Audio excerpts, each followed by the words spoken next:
I'm dripped up in this residence, we got some new apparel. I'm grinding daily, even days when I ain't feeling well. Man, ain't nobody gotta pay me just to keep it thorough. Just tell them royalty statements keep coming through the mail. I don't ask for no favors, I do the shit myself. I had ambition since a youngin', baby, you could tell. I'm fresh and some clean. Welcome to the Athletes Group Chat. We got my dog, DaShawn, one of the best skaters in the entire world, bro. What brings you to Towns, bro? Y'all. I came to kick it with y'all, man. I want to hop on the pod, man, and talk with y'all, man. So I had to hop in the cave, the man cave. I hear that. We want to highlight what you're doing this weekend, though. We heard you getting ready to do some big things this weekend. We gonna try and come check it out on Saturday. Tell us about you it. got to pull up. So, we're going to be right across the street from Complex Con, you know what I'm saying? SLS, like, hosting the takeover. Yeah. It's going to be you ever been to a skateboarding contest? No, I haven't, but I drove past and I was like, what is that? I saw the ramps and stuff, so I was like, yeah. Fill me in. So they going crazy. So pretty much it's like a contest that, they have a big, like the big form of it is like the arenas, we travel like state to state, country to country, but this is an event that's called the Takeover. It's like a segment of, SLS, and it's like spot based, like they create the courses off of like landmarks and known skate spots that in the skate community we all know about. Okay. So just kind of same thing, host a contest. They bring all the best skaters together, there's gonna be an experience, not just skating, so you're gonna have food, music,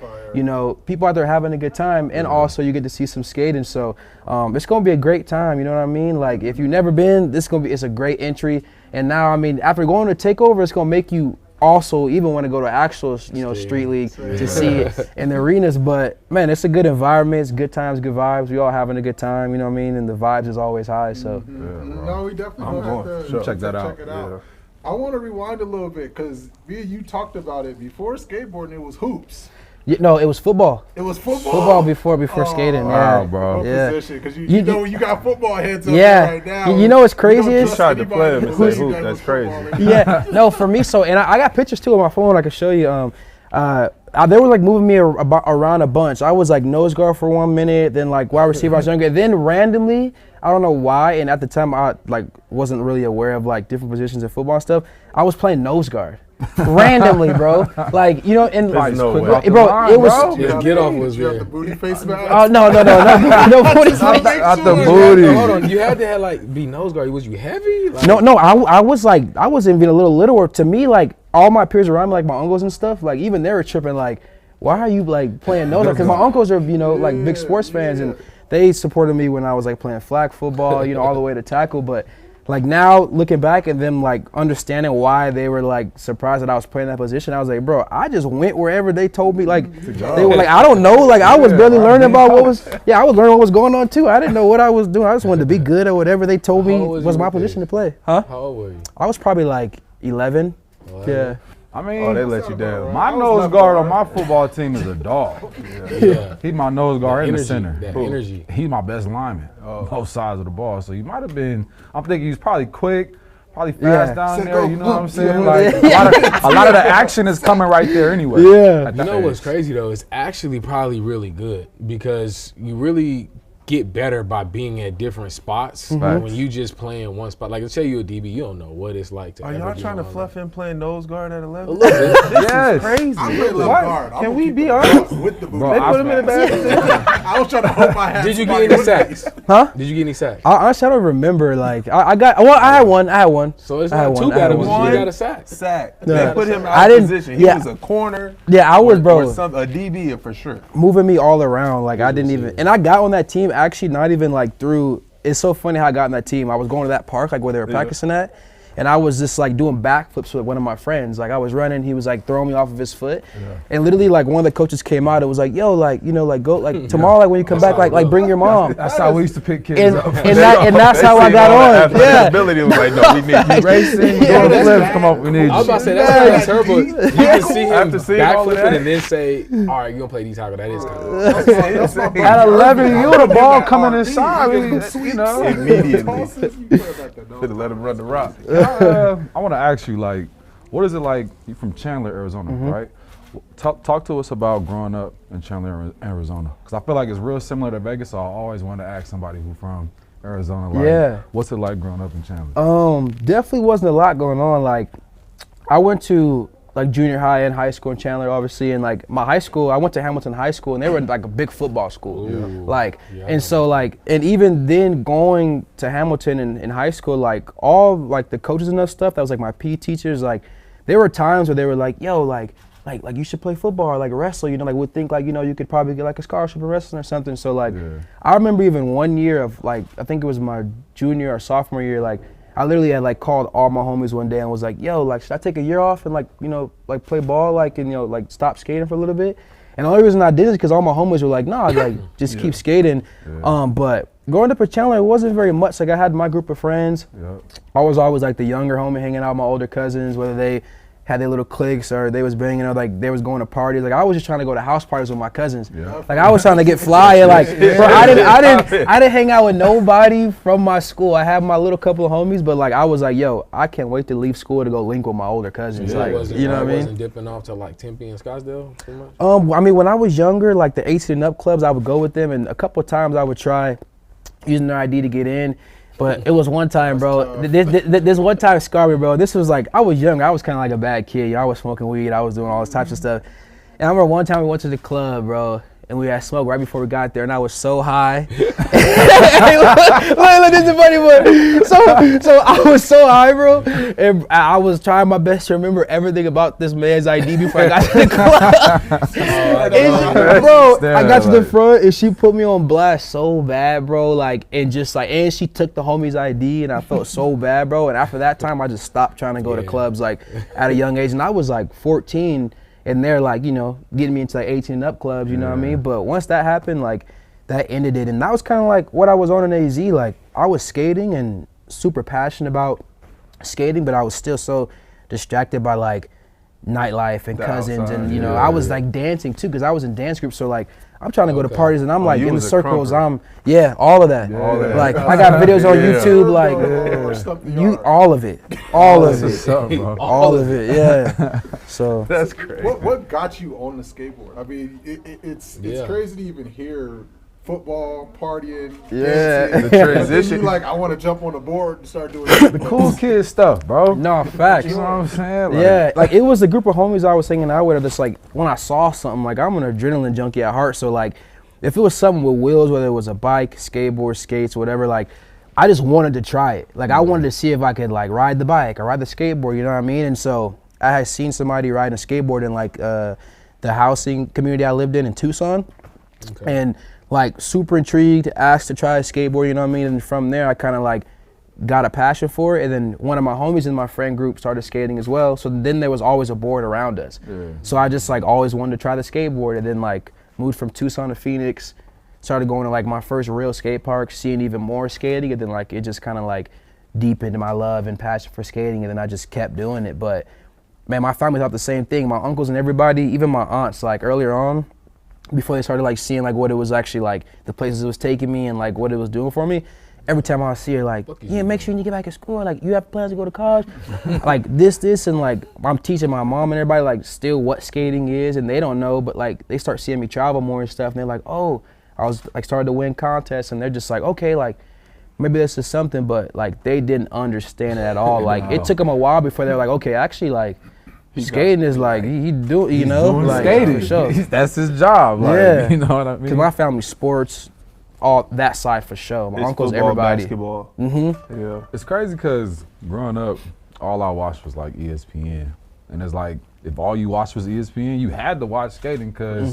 they definitely had them segments where it was XGames. Facts. And I actually like skating. You know what I mean? Like I couldn't skate, but I used to like to watch, play the video games. Tried to get into BMX a little bit, but none of that lasts for me because my pops would be like, "You gonna break your leg?" Yeah. I'd be like, "Dad, like, no, I'm not." He'd be like, "You for sure gonna break your leg." You know what I mean? And that's probably how you got into football easy, because it's like you used to injuries, used to falling. You know what I mean? So you're not scared, and you're an adrenaline junkie. So facts. I mean, y'all about to act like that's a. I tried to get on the board. It did not work. Sports career for sure. The fall was so hard. I'm talking about, like I had literally got my mom to buy me a board. Had it. Whoa. Didn't even really figure out how to stand on it. I just seen a video. I think I even had the little Tony Hawk's game. Pro Skate, Tony Hawk Pro Skater. So I had that. That's where my career was. Same. Like, I was on that motherfucker. I had it, and they just be running. They just try to put the board down, and you just hop on. I tried that. That's the first thing I tried. Bah! Put it down. I was like, it didn't seem like it was that hard. I respect skaters because that first real fall, you're going to decide. 100%. Immediately. Same for me. This ain't it. Mom, would you give me a skateboard? Go give me one, bring it home. It's hard. Rock rollers on the back. I'm like, yeah, I'm lit. Bro, Your facts. first fall wasn't like, Down the driveway. you wasn't trying to like, nah, this ain't it. You know what's crazy is like, even when I was falling, like when I was younger, like I had a lot of falls, but I was just so focused on like wanting to be good at it that I knew and I understood it came with it. But I feel like it was a point in my career where like, I was starting to like, see more, become, more successful. And so I feel like it was a point where I got comfortable with like what was going on. And I had to refine that love for skating, like after falling hard and getting back up. Because I would fall sometimes in sessions and be like, okay, like I'm done with that. But now, like after like regaining that, like now I'm trying a trick to like literally I'm talking about like I'll try tricks for like hours. Like look at my phone and it's like 200 tries of like me falling the same way or whatever. But I mean that's what it takes. And now it's like you're never gonna be. It's like like football. Like you never prepared for how you're gonna get hit. You can train, you can learn how to like, move, like shake people, but like in skating's the same thing. Like I can be comfortable on my board, but I'm not always ready and prepared for falls. Every fall is a lesson. Yeah, every fall. And it's different. Like you might have a day where you don't fall, next day you might come, it might be one of them days where you're like, okay, my session done today. Like I gotta take a day off, Yeah. You said, so you set the camera up and leave it recording the whole time? No, like normally like there's homies there who will film, who are like good filmers with the phone, or like homies with like, big cameras who like, you have like actual production with it if you're like filming in the streets, like outside of like skate parks and stuff. You normally have a homie who like can fulfill that like position as far as like capturing that content. Mm-hmm. You kind of said something just now that makes me, I thought about that in football. So for y'all, right, real quick, not every hit hurts though. Does it? No. Like, Actually, yeah. So same thing, does Unless every you get hit by him. does like every fall actually hurt or is it come as like really don't hurt? True. So not every fall hurts, and you like throughout your years, like some people don't, but like you could tell some people really know how to fall. Oh, yeah. Like me personally, like I'm one of the dudes shit. where a lot of my homies is like, bro, I don't know how the hell you got out of that, like how you did, but like, bro, your reflexes are crazy. Cause like there's been some times where like it should have been bad, but like I think my reflex and just from like other things, like say football, like and just like my time and whether it was dancing or other things I've done that play a part in that, to where like I feel like my reaction time and like my feet and everything, like I'm really quick, like to adjust or like, and you kind of sense like if you're trying to trick, you could be like super locked in and confident, and like as a skater, that like time to like error, margin for error, like you get really good at like knowing like okay. And then what I learned also was like the less you try to engage and be proactive about like falls like that is better, because when you try to engage too much, and that's kind of when it gets worse. Yeah, that's just like a car crash. Yeah. A car crash when you trying to like tense up and you. Exactly. But I just was thinking about that because I was like, for me, I'm like every fall's gotta hurt. That's my thought. So the fact that I'm like, well, I guess not every hit hurt. Rail, and you like, that's like a 5-foot fall. Listen, right I'm the dude with all the pads on. Give me the helmet, knee pads, I need shin pads, I need all of that. What? Give me all of that. I'm getting on the skateboard. Some of the best, to me, on offense, especially being an offensive player, some of the best players, like runners with the ball, I'm talking about ball carriers that I've seen, super good at like never really taking hits and like falling. Rap. And I feel like, especially in the league, it's a part of the game, because then it becomes like your health. You know what I mean? So like, when I used to watch like AB or even Le'Veon sometimes, the coolest thing, like they'll make a crazy run, a crazy play, but the coolest thing, like if you watch really close, they're so aware that they never really take like a full contact hit. Yeah. They'll lean or turn. I roll out of it. Yeah. In the perfect way. And to me, like, that's like the elite level shit to me. Like, like when you do that, when you playing at that level, I'm like, like pure athleticism, you know for sure. I was at XGames like a couple months ago, and I did a podcast with the Pivot, and I'm blanking on his name, and I could tell you like what his name is like a minute, but they were like trying to skate on the course, and I just got PTSD from another story, like like one of the homies is Ty Dolla $ign on some music stuff, and I would bring him to come skate with me a bunch. And I'm gonna tell you that story because that's kind of why I have PTSD with this type of stuff. And when I see people around me who like are trying to skate, who don't know how to skate, like I can't help but like, yo, like I'm gonna stand at the bottom of this ramp like while you try that, because like, bro, I can't even like have that happen like while I'm here. bro, but he was riding down a ramp and he was like losing control and he rolled out of it. And right when I saw it, I was like, yeah, like that was like some ball like type shit. Like you rolled out of that and jumped up. Yeah. What's his last name? Yeah, it was Channing. Yeah, him, bro. I and got like, him written all over. bro. Yeah, bro. And Some linebacker. Yeah, shit. the footage might still be on the ground, but I saw him because I literally saw it happen. Like he rolled down, and I saw him losing control, and he started running it out, and then he like fell forward and he just rolled out. Like, and I was like, okay, like you good? Yeah, you know how to fall, bro. But the Ty situation, bro, was like. It's so funny every time I tell the story and he sees stuff where I tell the story, he like, bro, he loved to tell that story. Because he was like coming to skate with me a bunch, and like people knew like when he goes and skate, like he's going to skate with me, like I'm the only skater he's like skating with. Yeah. And he was there one day, he came in today, he was like moving a little different, you know, because I kind of know, like, you know, he normally eating like healthier. He was ordering a burger. We played a game of pool for some money. He was like gassed off that. He's trying to like, on the way back from the other side of the skate park, because how it was set up is like, the entry's over here, like skate park, and then in the far back is like a section up with like pool table and everything. We play pool, we're coming back to the other side of the park. He puts his board on the coping of the quarter pipe, like he's like faking dropping in. And normally he would do that, and he knows, and I'm always like, yo, like, chill, you're doing too much. Bro, but this time he was like there longer than normal. And like, his security guard's like on the stair, like walking down, and I'm like at the other side of the skateboard, and I'm like watching him, and like, before I could even say something, like he just went for it. And I think even he was in shock because I literally watched him. I think he was in so much shock. He tried to step off the board, but his leg crossed over the other one, and he slipped back, bro. And if he didn't have dreads or his hoodie on, bro, I swear, bro, he like would have killed himself. Like he knocked out. Like I pulled up on him and he fully snored for like a couple of seconds, and I remember waking him up and he woke up and he was like legit out of it. He kept asking what happened, like, and he had to go to the hospital. But yeah, now I bet you he ain't been back since. He ain't been back since. He finally told me, because I would troll him and be like, yo, when you come skate again? And then he finally told me recently, he was like, I ain't gonna lie, he's like, look, he's scared. And I have problems with my back, and I think it's from that shit. I'm like, bro, that was it. You can't, bro. Could you imagine? How big are those drops? That was probably about probably 5 foot quarter pipe, but it was a little steeper.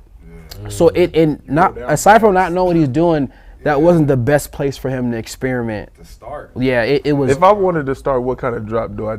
This drop right here. This flat surface just stay yeah. on. So really, like, I mean, you could practice anywhere. Like, even thinking now, like, if I had a board here and I would say, let's practice you dropping in, like, a good practice would be like putting the tail on the curb, and then you practice in the motion of like putting your front foot on and like just stepping on the board and having balance of like riding the board off of doing that. Because it's really like, I feel like how I try to explain to people is like you trust yourself to stand up. Like you would stand up right now on 10 toes and be like, yeah, I'm confident. It's the same thing with a board. The only difference is wheels on it. So the thought and the feeling of it like going either direction, like you like start to overthink, like you don't have control of it, but you do. He say, I see. He's like, yeah, right. Nah, but it's just like standing up. It's the same like if you're on the line, like, you know, if you're like you cross down, like getting ready to like, you know, like start the play, like your foundation, like you're like this. Right now. You know, it's the same thing on a board. Like you secure your balance. Yeah. You don't lean too much forward, because if you lean too much forward, you're going to go over the line. You know what I mean? So it's like. Can I tell you something? That's a great way to put it. He got me wanting to try that shit. I'm going to tell you right now, that line not moving. That's facts. We went to SC. I wanted to skateboard around campus so bad. I used to be so jealous of the dudes that could be sliding around the class with backpacks. It do look good, though. It do look good. Could not get it. Could not. I'm like, it's just not for me. Like, I can't. And it's exactly what you said. I overthink it. Yeah. I'm on it starts moving, I'm overthinking. Yeah. But see, I know I got a problem. Because I can hardly even ride them little bird things around. Oh, yeah, the bird scooters. Bro, I be The birds be scary? Bro, I be on them birds. Make it. Yeah. Like, so I already know. Faster. Yeah. Talk to us about music transition. Yeah. Like, how'd you do music? I definitely saw you had an album 2025. Yeah. You know, so you make music and you produce. So I haven't really produced anything, but I definitely have been learning more and have been more hands-on with like production too, like this time around. And so kind of with music, like once again, it was one of those things that was a part of my life before even skating. Like skating was like the last thing I just like tried. Like it was something I saw. Like I was so on the other side of things, like more sports, dancing and stuff like that. But like with music, that was on that side of things before. So when I came into skating, it just took me a while, one, to like kind of like re-understand like what it was, like what music meant to me, and that like I actually wanted to do music. I took my time because like in skating, it's kind of hard for people to like kind of merge in being like multifaceted with other stuff, you know? Like it left a bad taste on skateboarding because there was like skaters that tried to like rap or do stuff back in the day. And what happened was they stopped skating as much and became really aggressive with the music, and it rubbed like the skating community the wrong way because it was like, yo, the music isn't good, and like the way you acting with it is like, bro, like you're not even skating. And so like it left a bad taste where it was like, oh, you say you make music or you rap, like don't be like a Terry Kennedy or a Jeremy Rogers, like that was your names. But it's crazy because like even in the midst of that is like, with that being that like stigma on it, like it kind of left a lot of fear on people, was like, coming up, even, with skating after that was like, yo, like, dang, I might be scared. Well, it could be somebody who singed or whatever, like nobody was doing it because everybody was afraid of what skating what skating would think about it. And for me, like, I was always obviously looking at that and like thinking of that when I was trying to become like confident in like putting out music. But like my whole thing was like, and kind of how I am with like everything I try, is like, I just want to like be good, like remain humble, just be good to where it's like undeniable. Fact. Like, but I'm never gonna like, I'm not gonna be aggressive. Like, I'm not gonna like push it on you. Like, if I meet you and say I make music, like I'm gonna wait till you find out. Like, people don't even know I make music until like, they're like, okay, like they go to my gram, like, oh, I saw you do music. Then I'm like, yeah, and then if it catches your eye, now they love it because they're like, oh shit, like it's actually good. And I'm like, yeah, like I just, our artists I've met through skating. It's crazy how you put it like that. Like, when you push something out, people really don't mess with it. But at you all. Keep it humble. I guess but however people look at it as humble or you keep it on the back burner, and then people realize about it. That's like, the trick. That's it's so crazy that people want to be fake like that. Though. Yeah, because nobody wants somebody coming out like, oh, I do music, I'm the best, or like I'm gonna go crazy, I'm gonna go big. So like me, my space is like, outside of that, like I really am just like a person who's like more humble. I don't really talk too much. I'm not like that. I like for work to show. And so that's kind of how I balanced it. I was like, yo, like I'm gonna just do this and I'm gonna put it out because I love it, and like I don't care what nobody thinks. I know what the stigma is in it, but like you either gonna love it or hate it. But like if I just humbly do it, it kind of puts people at a point where it's like, whoa, like we respect it. Like it might not be our taste, but he never is not like, I never but really got why people don't support the homies. Like, why is it an issue for somebody to be multifaceted? You know what I mean? And even if like it's their passion, and I get it, I think because like music and creative stuff, it's there and it makes people form an opinion. And it's like, even with that opinion, you don't have to be like unsupportive or be like he shouldn't do it. You know what I mean? Just maybe you don't like it. Facts. You know what I'm saying? Like, but you can still support. You can still Facts. support. You can still support. Like me, I've always kind of been, I always think it's cool for an athlete or, anything to, you do music too or you do fashion too. Like, I think that's dope. That's what you can do. You know what I'm saying? Facts. There's more to you than just the sport. And like, it's like when you try to do both, it's like, oh, well, you ain't good at this, so why you even stepping over you there? should focus more on that. Exactly. Because he can, you know what I mean? He did, I feel like it takes a certain amount of bravery just to even do that. What you vibing to? I'm all over You in the place, car bro. riding, chilling. What you vibing to? I might have a day where it's only jazz. I might put on some Otis Redding. I might do Curtis Mayfield, and then I might like, to be honest, I don't even listen to like, I don't even listen to like a lot of like super like trap or like, like I might have a couple songs off like somebody's project, like a Playboy Carter or something, but like the music I naturally gravitate to is like more like I might do like some Afro beat or like, like some stuff. Like I don't really like, I just like mellow, feel good, like music make you dance. So like I don't really like, I'm all over the place. Like I don't even like. After you ride around listening to Curtis Mayfield, we might be with made it, bro. That's nice, bro. That's my type of vibes. She was like, that's my guy. Bro, I love that music, bro. Like, that's my favorite That type. just goes to show the artistic mindset, though. You have a very, very artistic mindset. You could tell. Thank you. I appreciate that. That's dope.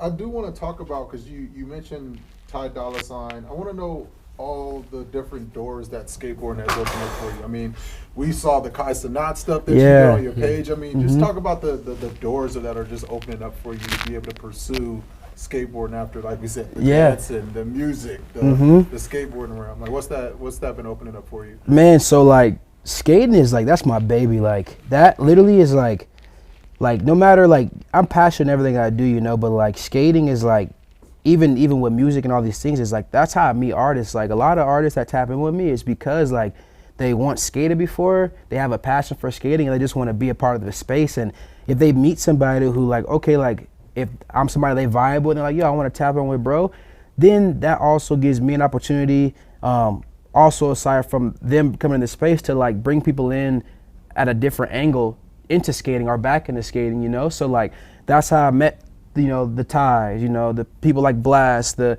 opportunity to do the Kai stuff was, you know, through a skateboarding platform, you know, like XGames. And so all these things, you know, like when in the beginning of meeting Ty, like I had him pull up actually to Vegas for a street league event, which was another segment called Apex. And even having them in the environment, like he had never been to a contest, but because I had the opportunity, you know, through being a part of something like street league to like invite him to be in that space, he loved it because it took him out of his element. And then when the music stuff came up, it was more like, it's like kind of what I mentioned earlier, is like I never intro that, especially people who do that. In my mind, how I think is like, bro, you really do this, so like I'm not about to like come to you about it like too heavy, like, oh, my music, like, hear my music, like if you follow me, you tapped in, and you know we homies, like you'll meet that side of me, and then whatever interest you have, like, or you bring it up, that's kind of what it was. It was like, oh, he asked me questions about like, oh, what you working on? Like, let me hear some stuff. Like the song on my project came about because it was literally like, I was sending him records for like criticism.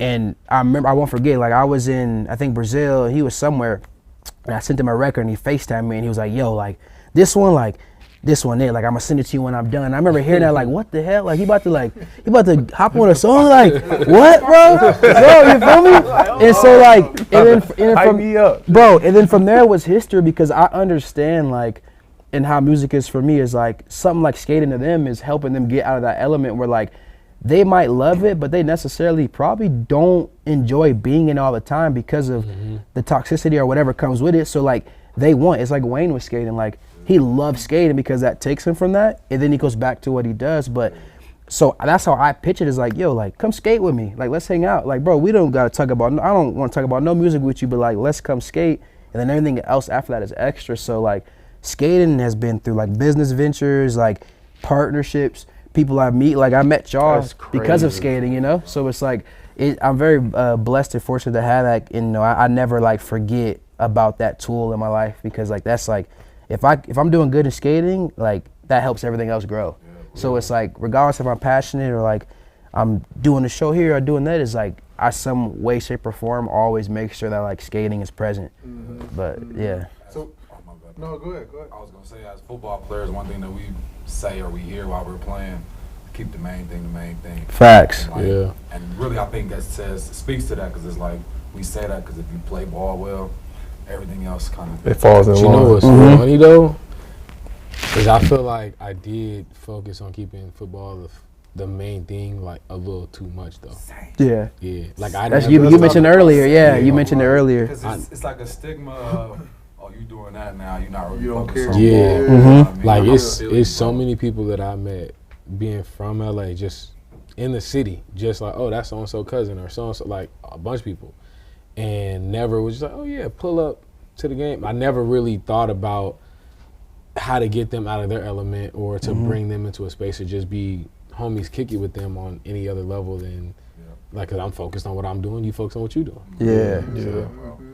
It's- And a lot of people need that, because even if some people who like might not be interested in it, like they want to, but a lot of times like somebody's like, oh, he don't mess with this, because like, bro, he literally is like doesn't know how to get involved, and he wants to, but like he just needs that outlet. And sometimes, you know, that's you, that's me, that's, you know me. And that's what I be telling a lot of homies is like, bro, like, you might be the person that like brings him into this space. Like, oh, you want to do something with these people, or you want to meet skating, or you want to skate for the first time. Like, pull up on me. Like we talked about a little bit earlier, like where we skate. My homies, like, we got private parks in California, like up kind of like Canoga area. Yeah.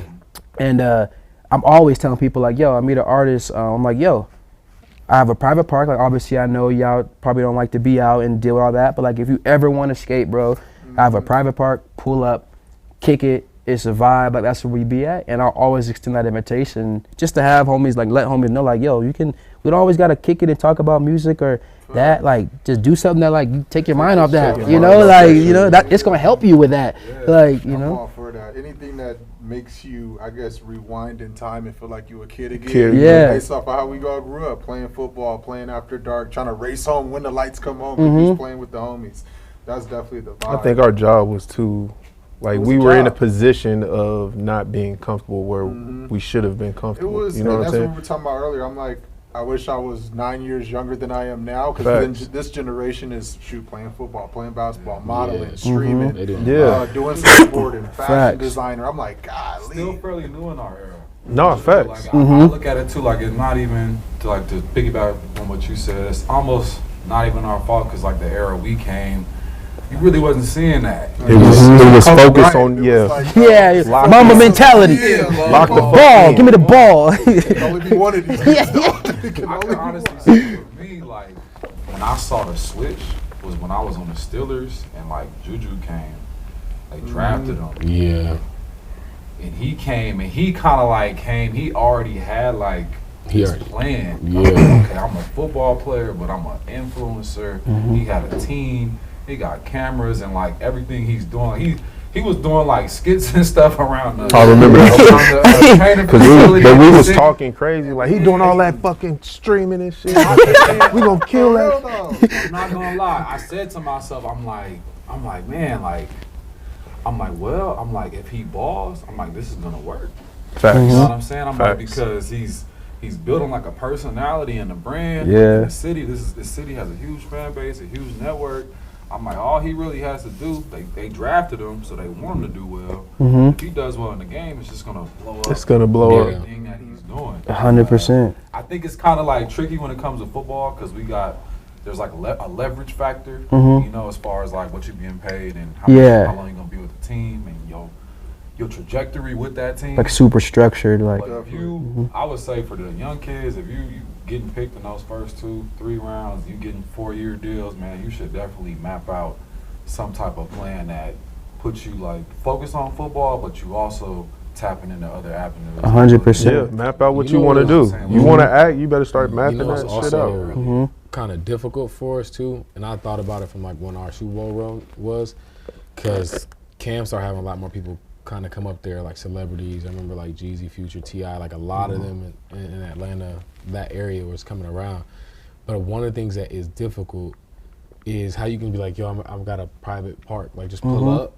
Well, to pull up to something with us, like a game, you gotta, right? And depending on who you are, right? Like I can't give you no regular seat. Like I gotta, right? You probably want to be in a suite, but then when I tell them, like, yo, I got, you know, Future, or I got, you know, Blast, or I got whoever pulling up, they kind of like, oh, okay. How much you pay? It costs this much. Yeah.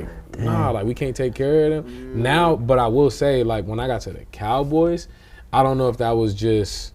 I don't really know how that was working, because I will say like that I probably seen the most celebrities ever pull up to like anywhere, and I don't know who was like, I don't know if that was somebody putting them in their suite. I don't know if they were doing partnerships with them for them to be able to pull up and like, oh, the name sounds good, because I'm sure like Travis Kelce, right, Taylor Swift, like they probably like, yeah, we want Taylor here. You know? Yeah. They probably aren't.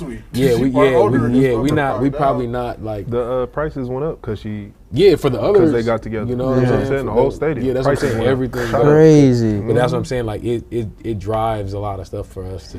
And you know, even now too with me, with skating and being able to use that is like, I've learned too that the most important thing in that is who that person is that understands that in that position to make that happen. Because if they don't have people that understand that, bro, it would never work. Like, the last thing I did with the Kai thing, like, my homie who works on that side, I remember literally I saw him at the contest probably like months before, and he was like, yo, Kai was supposed to do this thing like in his backyard with Tony Hawk, and like they shot it down.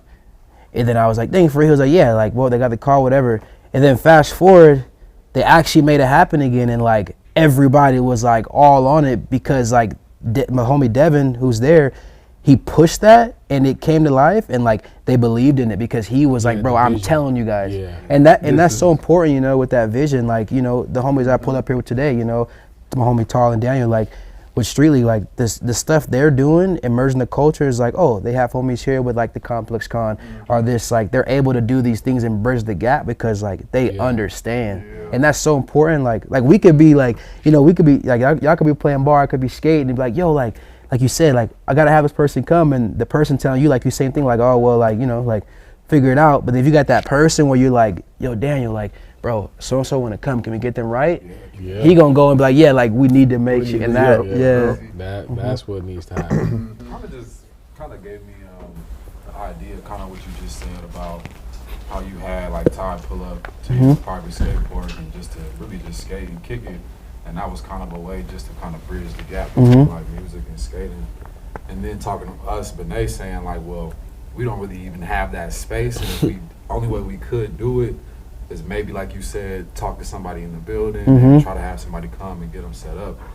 Well, I'm like, damn, well maybe that's why podcasts are actually probably cool as hell. 100%. Thinking about like now, like how we sitting here with you, that's maybe something the guys that are in the league that they can do, because I'm like, a lot of them have podcasts and they're able to have guys on and kind of bridge the gap. I think that's, because sometimes I sit here and I'm like, man, like what is the value of a podcast? Facts. I mean, like, a lot of what we do, like what is the value in it? And I think, man, like that kind of just hit me like it's that right there. Oh yeah. Bridging that gap Yeah. artists and creatives and, you know, people, music people, athletes, like, because we all kind of, you know, we dive into the same things. Yeah. Even outside of our own avenue. Facts. Like you got a skating story. Everybody got skating story. Story. I got a football story. Like it's, bro. That's the beauty in Don't got no podcasts. skating story here.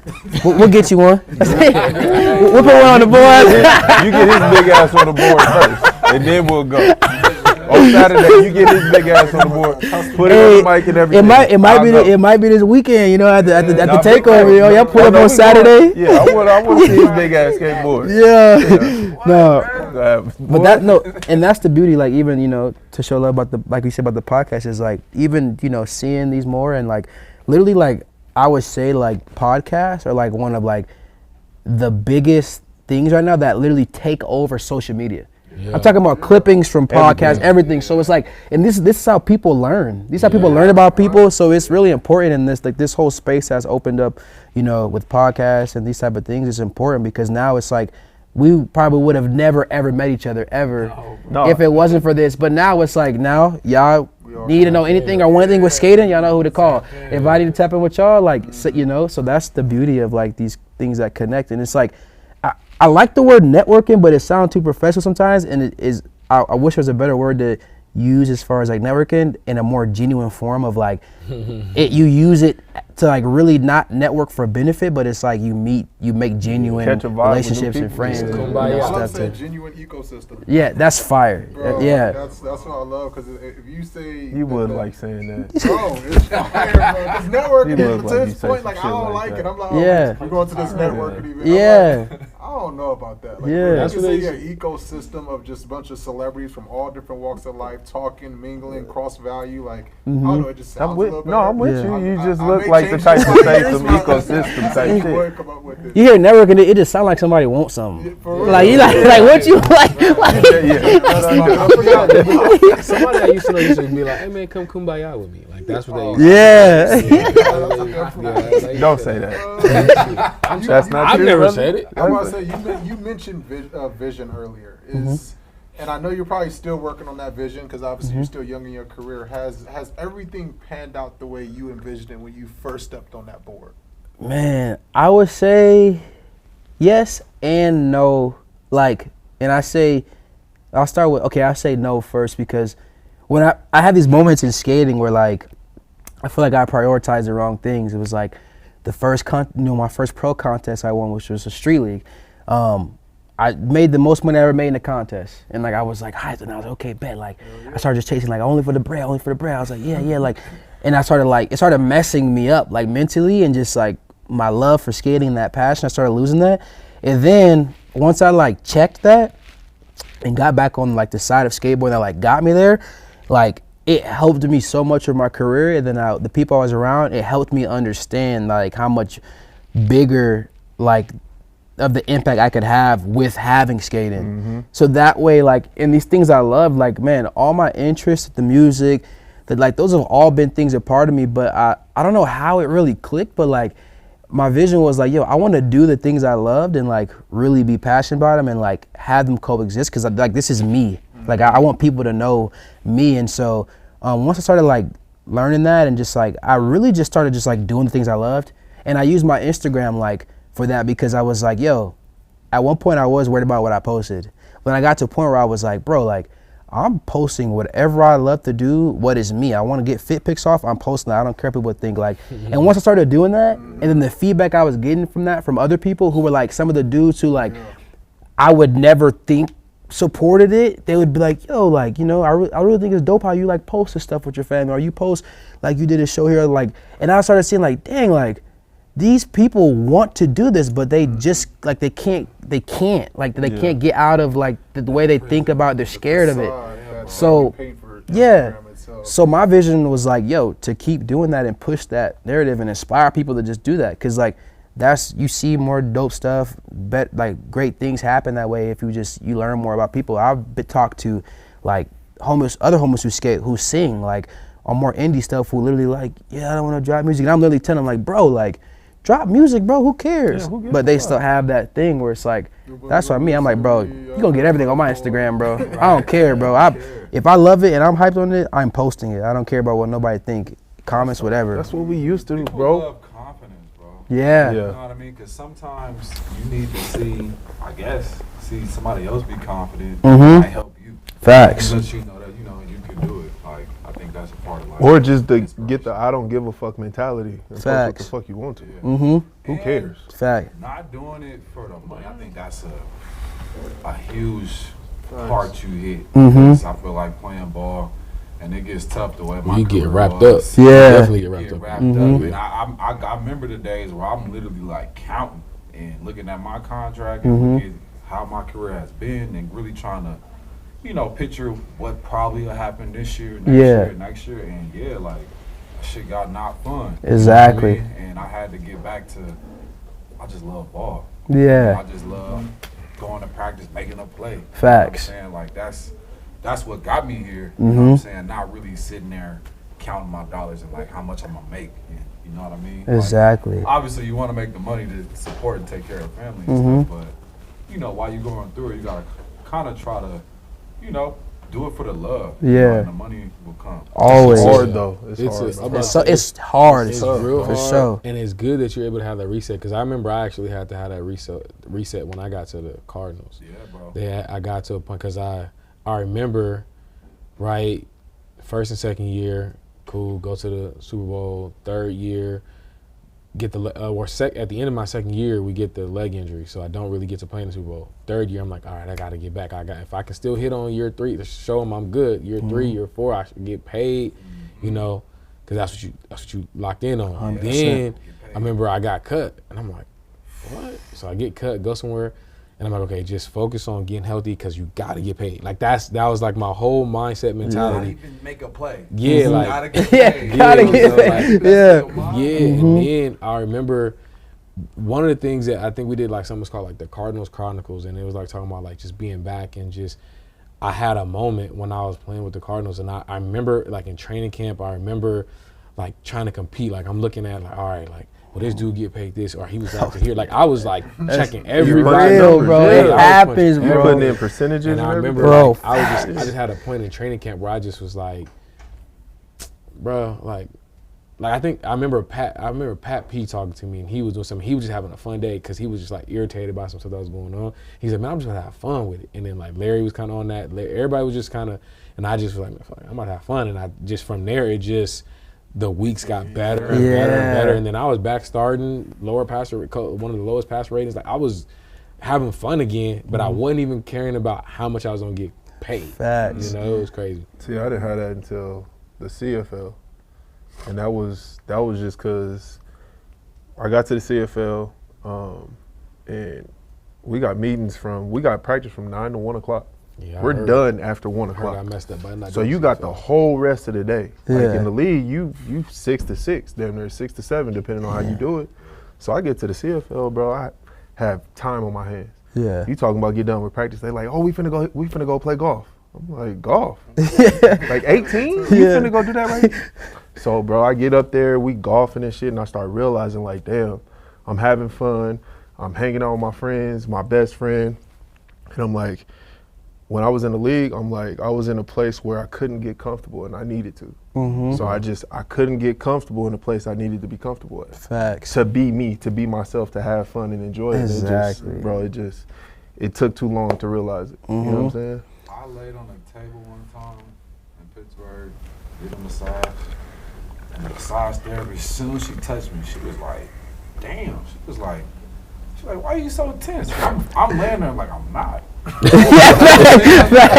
Facts. I'm not tense. She's like, yes, you are. She like, everywhere. Like, you like hyper tense. And like, she was like, why you can't relax? And I'm sitting there, and I'm low-key tripping, but I'm really listening to her. Yeah. Like, okay, like she sees something in my body. Yeah. And I don't I feel can't feel it. it. Yeah. And then it dawned on me, I'm like, bro, you just so worked up about work and performing well. Stress, bro. Stress and making the money. Like, Facts. you're not having fun. Yeah. You know what I'm saying? Like, you're not like going to practice just happy that you're playing ball. You know what I'm saying? You're Facts. getting a check. Like, you're really just thinking 2-3 years down the road, like, I'm gonna get paid this, I'm gonna make that, and when I do that, you living in the future and you stealing your joy right now. You know what I'm saying? And like Benet said, I had to really get a hold of myself and be like, fuck it, like, so what? Like, so no, don't think about what you could make or this, just think about today.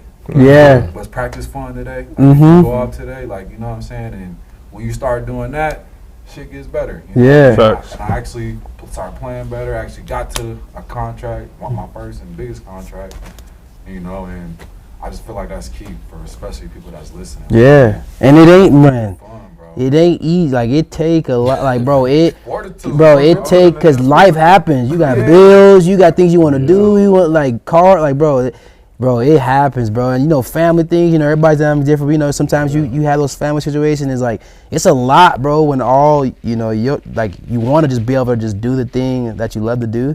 But sometimes so much be going on, and like it distracts you so much, and you lose yourself in it where you like, bro, like you don't even want to do it, but you're like, bro, like what am I do? Like why do I do this? Like what am I doing it for? I don't know. Have you ever been in a place where you pulled up to a skating competition and you know you're like pro now, and there, you know, there's all this stuff behind you. You know, you probably got a team and support and cameras. And you're about to perform. Have you ever had that thought, because of the stress we were just talking about, been like, damn, I low-key don't feel like skating today? Bro. And in that moment, you gotta like, nah, I gotta. You gotta snap out of that motherfucker. 100%. Games where I've like done my whole ritual, and I'm about to walk out, and I'm like, damn, I don't even feel like playing today. It's really, my mind been on, if I don't play well, this, and this. Yeah. If I play well, money, this, and this. And then like all that stress, it take the fun out. And then by the time it's time to perform, you like, but then you just, you know, you really there like, I'm not going to do that. I'm going to go play. But Yeah. you had that thought where it's like, damn, like you stressed. Man, I would say that happens to me like every contest, you know, when the arena ones, you know, on the tours we are on, like Street League, like it hits me really hard. Like my anticipation is like, I hate the anticipation. Like the day you get there, like, you know, the day of the contest, you do practice, you know, you have a good day of practice, you feeling good, then that day comes, the arena's filled. What helps me is like the interactions with like kids and stuff that like, even before I skate, they just come up to me and like in some way, shape or form I inspire them. That like helps me understand and remember that like it's way bigger than like this 30 seconds on the clock that I failed. Like I'm a human being, and like don't get too caught up on that, because what you're doing outside of this is why these people are here to see you or have you sign this or do this. So like I remember I actually was skating in Street League in San Diego. This is probably like one of the crazy interactions I had with like a little kid.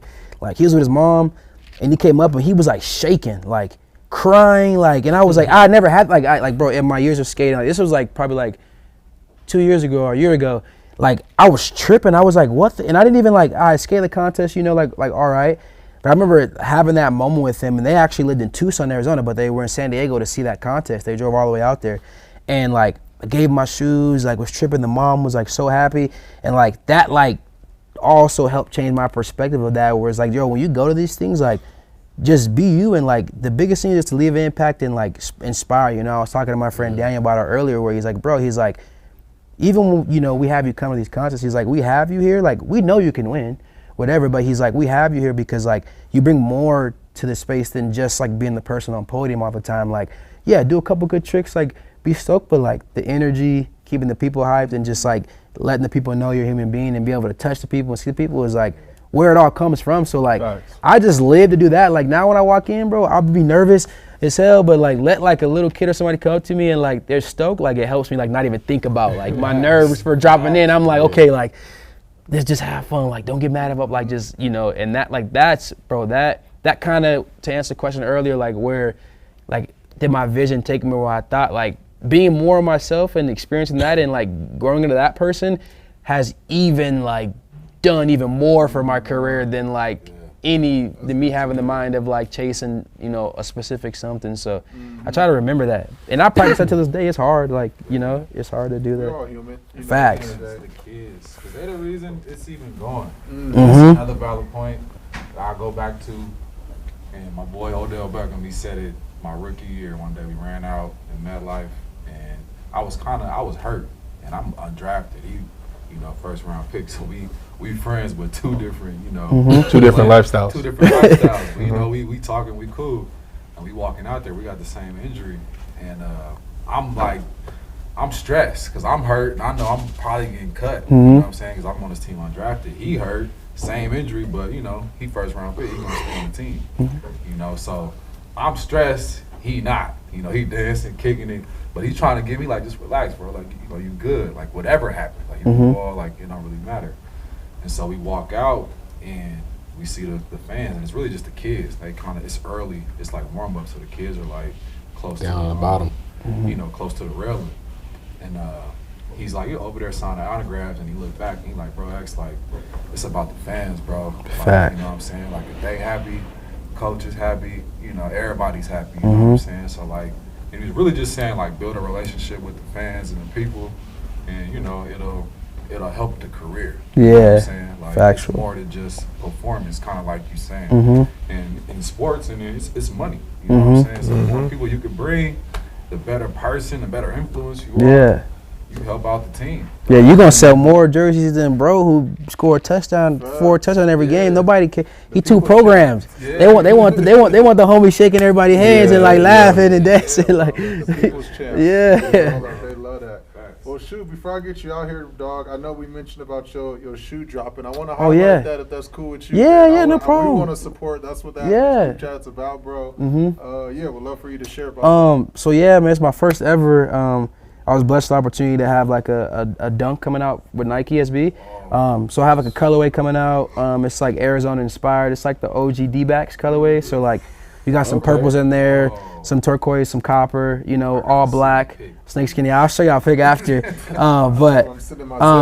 Yeah, it's a blessing, man. Like, I've been on Nike for, like, some years now, and so to have this opportunity, knowing how, like, that they slim in that, and, you know, it takes a lot for a brand to, like, even, you know, not determine, but, like, even consider doing that. And, you know, like I said, you have those moments in your career where it's like, dang, like, will I ever get that moment? And when you forget about it, you just work and fall in love with it, like, things like that happen, and, like, it helps you.